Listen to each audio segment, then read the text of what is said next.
দেখতে পারছেন বন্ধুরা, ফাইনালি এত ভিড় কিসের জন্য? সব রাস্তায় পুলিশ গাড়ি, এত জ্যাম কিসের জন্য?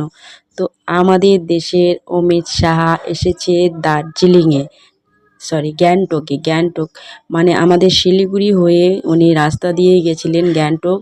তো কালকে রাত্রে উনি গেছিলেন, তো আজকে উনি আসতেছেন। তো আমরাও গ্যাংটকে গেছিলাম, গ্যাংটকে মাল খালি করতে।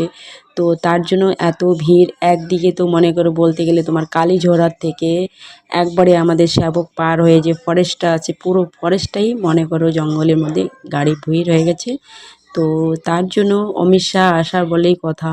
তো তার জন্য এত ভিড় হয়েছে মানে বলা মুশকিল না। তো আমরা তো একপাশে লাইন খোলা ছিল, তো আমরা চলে এসেছি। তো বাকি সাইডটা তো বন্ধ রয়েছে সে কালীঝোড়ার থেকে। তো এই জঙ্গলটা এখন পুরোপুরি ভিড়ে ভিড়। তো এখন ফাইনালি আমরা বাড়ি যাচ্ছি।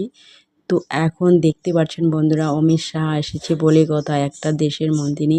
তো দেখুন কত মানুষ দাঁড়িয়ে আছে, পুলিশ প্রশাসন, মানে এত রাস্তার মধ্যে এত মানে সিকিউরিটি, মানে বলার মতো না।